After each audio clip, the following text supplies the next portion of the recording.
और बढ़ते हैं अगली खबर की ओर। 500 साल के लंबे इंतजार के बाद रामलला भव्य राम मंदिर में विराजमान हो चुके हैं। दुनिया भर में राम भक्त इस ऐतिहासिक पल के गवाह बने और पिछले महीने की 22 तारीख को उत्सव मनाया गया। लेकिन इस देश में श्री राम का अपमान करने वालों की भी कमी नहीं है।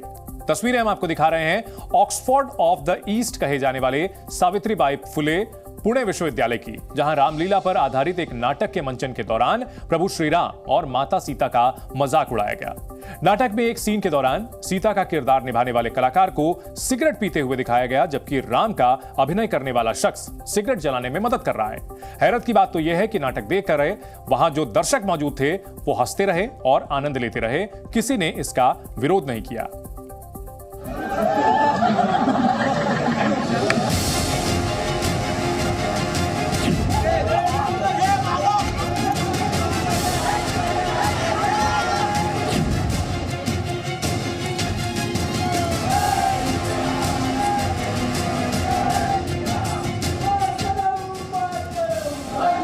हंगामा, आक्रोश, तोड़फोड़। छात्रों में ये गुस्सा अपने आराध्य श्री राम के अपमान का है, जो पुणे के इस विश्वविद्यालय में किया गया है।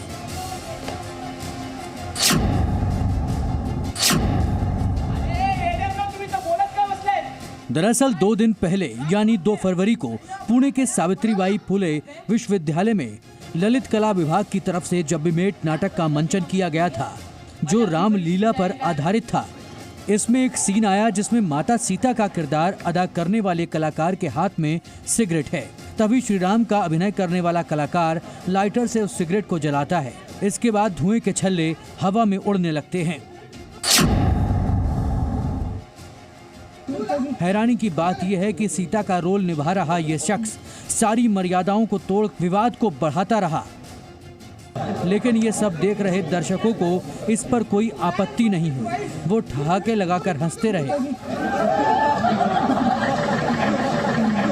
करीब घंटे भर चले इस नाटक में सीता मां, प्रभु श्री राम के अलावा हनुमान का भी अपमान किया गया। जाहिर है भगवान राम में आस्था रखने वालों को ये नागवार गुजरेगा। जैसे ही इस अपमान की खबर अखिल भारतीय विद्यार्थी परिषद के छात्रों को लगी तो वो यहाँ पहुँच गए और नाटक को बंद करवाने लगे। इस दौरान ललित कला केंद्र के छात्रों और एबीवीपी के पदाधिकारियों के बीच हाथापाई हो गई। आरोप है कि राम सीता का अभिनय करने वाले छात्रों ने एबीवीपी के छात्रों के साथ मारपीट भी की।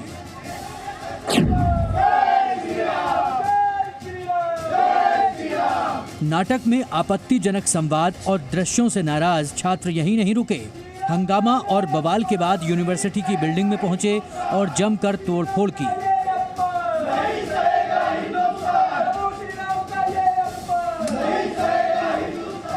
प्रदर्शनकारियों ने सेंटर फॉर परफॉर्मिंग आर्ट्स के साइन बोर्ड पर स्याही पोतकर भी अपना विरोध जताया।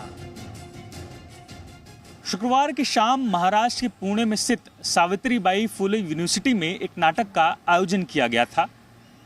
ललित प्रदर्शन कला केंद्र द्वारा आयोजित इस नाटक का शीर्षक रखा गया रामलीला जब वी मेट। दरअसल इस पूरे नाटक की कहानी पर्दे के पीछे कलाकारों के बीच होने वाले संवाद पर आधारित थी, लेकिन आरोप है कि इस नाटक में माता सीता और लक्ष्मण सहित रावण के किरदार को आपत्तिजनक और अपमानजनक रूप से प्रदर्शित किया गया। रामायण की मां सीता का किरदार निभाने वाले पुरुष कलाकार द्वारा स्टेज पर सिगरेट पीता हुआ एक सीक्वेंस निभाया गया, जिसे लेकर दर्शकों द्वारा कड़ी आपत्ति जताते हुए नाटक को बंद करवाया गया। लेकिन आरोप है कि नाटक बंद करवा रहे दर्शकों के साथ कलाकारों द्वारा मारपीट की गई। विश्वविद्यालय में हंगामे के बाद अखिल भारतीय विद्यार्थी परिषद के कार्यकर्ता चतुश्रृंगी थाने पहुंचे और शिकायत दर्ज कराई। इसके बाद देर रात मामला दर्ज किया गया। एफआईआर के मुताबिक नाटक में सीता का किरदार निभा रहे एक कलाकार को सिगरेट पीते और अभद्र भाषा का इस्तेमाल करते हुए दिखाया गया था। एफआईआर में कहा गया है कि जब एबीवीपी के सदस्यों ने नाटक पर आपत्ति जताई और प्रदर्शन रोक दिया तो कलाकारों ने उनके साथ धक्का मुक्की और मारपीट शुरू कर दी।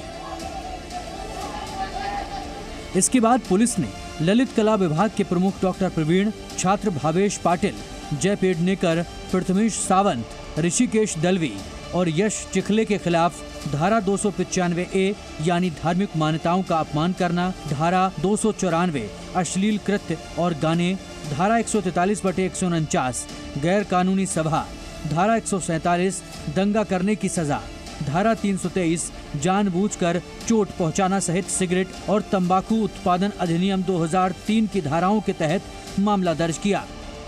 एफआईआर के आधार पर पुलिस ने सभी 6 आरोपियों को गिरफ्तार करने के बाद शनिवार को पुणे की एक अदालत में पेश किया। अदालत ने सभी को मजिस्ट्रेट हिरासत में भेज दिया। इसके बाद आरोपियों ने जमानत के लिए आवेदन किया तो कोर्ट ने सभी को जमानत भी दे दी। हालांकि आरोपियों को हफ्ते में 2 बार पुलिस स्टेशन में रिपोर्ट करने के लिए जरूर जाना होगा।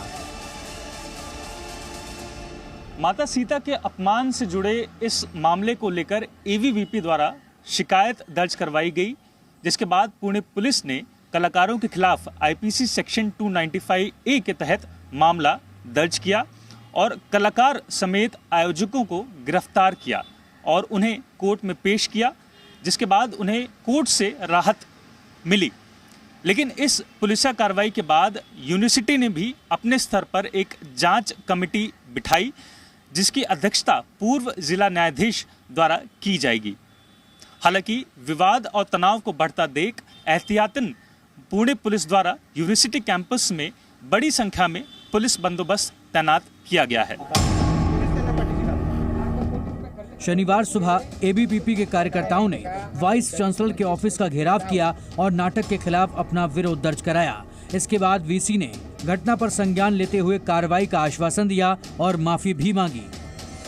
सावित्रीबाई फुले पुणे विद्यापीठाच्या ललित कला केंद्रामध्ये झालेल्या घटनेची विद्यापीठ प्रशासनाने गंभीर दखल घेतलेली आहे आणि विद्यापीठ कायद्यानुसार आणि प्रशासकीय चौकशी करत आहोत। त्याच्यावर योग्य ती कार्यवाही केली जात आहे। विद्यापीठ स्तरावर कायदेशीर बाबींची तपासणी करून चौकशी अंती जे कोणी दोषी असतील त्यांच्यावर नियमानुसार कार्यवाही केली जाईल। कोणाच्याही भावना दुखवायच्या नाही, हे नेहमीच विद्यापीठाची भूमिका असते। जी घटना घडलेली यामुळे जर लोकांच्या भावना दुखावल्या असतील तर आम्ही त्याची दिलगिरी व्यक्त करतो। प्रभु राम और सीता मां के अपमान पर विश्वविद्यालय ने तो माफी मांग ली, लेकिन अब इस पर सियासत शुरू हो गई है। सत्ताधारी बीजेपी ने साफ कर दिया है कि दोषी कोई भी हो, किसी को बख्शा नहीं जाएगा, सभी के खिलाफ सख्त कार्रवाई की जाएगी। पुणे का जो मामला सामने आया है, सीता मां के बारे में जिस प्रकार से हिंदू समाज के श्रद्धा को, आस्था को ठेस पहुंचाने का प्रयास हुआ है, इसका कतई समर्थन नहीं हो सकता। इन प्रकार के लोगों पर कड़ी से कड़ी कार्रवाई होगी, किसी भी बख्शा नहीं जाएगा। इसके मूल तक जाकर इसे खंगाला जाएगा और कौन ताकतें इस प्रकार के चित्रण के पीछे हैं, उन्हें खोजकर उन्हें कड़ी से कड़ी सजा दी जाए। महाराष्ट्र की विपक्षी पार्टी शिवसेना उद्धव ठाकरे ने भी राम सीता के अपमान को दुर्भाग्यपूर्ण बताया और इसकी निंदा की, लेकिन हंगामे और मारपीट को लेकर एबीवीपी पर भी निशाना साधा। राम भगवान का चरित्र, सीता मैया का चरित्र जिस प्रकार कॉलेज के छात्रों ने प्रस्तुत किया, वो धिक्कार योग्य है, निंदनीय है और अपमानजनक है। लेकिन साथ ही साथ अखिल भारतीय विद्यार्थी परिषद और युवा मोर्चा के जो लोगों ने उनसे मारपीट की है, वो भी गलत है। राम भगवान ने कभी भी हिंसा का समर्थन नहीं किया। उन्होंने धनुष बाण तभी उठाया जब अधर्म चारों तरफ फैल गया था। उन्होंने अधर्म का नाश धर्म के स्थापना के लिए किया, किसी को मारने पीटने के लिए नहीं। तो दोनों ही बात गलत है। भारत में हिंदू देवी देवताओं के अपमान का ट्रेंड सा चल गया है और इसमें सिर्फ आम लोग नहीं बल्कि अभिनेता और राजनेता भी शामिल हैं। आपको याद होगा कि 2022 में एक डॉक्यूमेंट्री के पोस्टर को लेकर काफी बवाल मचा था। फिल्म मेकर लीना मणि मेकलई ने काली नाम से ये डॉक्यूमेंट्री बनाई थी, जिसमें काली मां को सिगरेट पीते हुए दिखाया गया था। इससे पहले 2021 में एक वेब सीरीज आई थी तांडव। अभिव्यक्ति की आजादी के नाम पर इस वेब सीरीज में हिंदू देवी देवताओं को जमकर अपमानित किया गया। किरदारों के नाम को एक धर्म विशेष से जोड़कर ऐसा नैरेटिव बनाया गया जो देश की गलत छवि दुनिया के सामने पेश करे। 2014 में आई आमिर खान की फिल्म पीके में भी हिंदू देवी देवताओं का अपमान किया गया। यहाँ भी अभिव्यक्ति की आजादी के नाम पर फिल्म के एक सीन में भगवान शंकर का रूप धरे एक शख्स को डर के मारे भागते हुए टॉयलेट में दिखाया गया। पहले सनातन और देवी देवताओं का अपमान करो, फिर माफी मांग लो। ऐसे में सवाल यह है कि आखिर श्री राम के अपमान का नाटक कब तक होता रहेगा। नीलेश शुक्ला के साथ ब्यूरो रिपोर्ट, जी मीडिया। जी न्यूज़।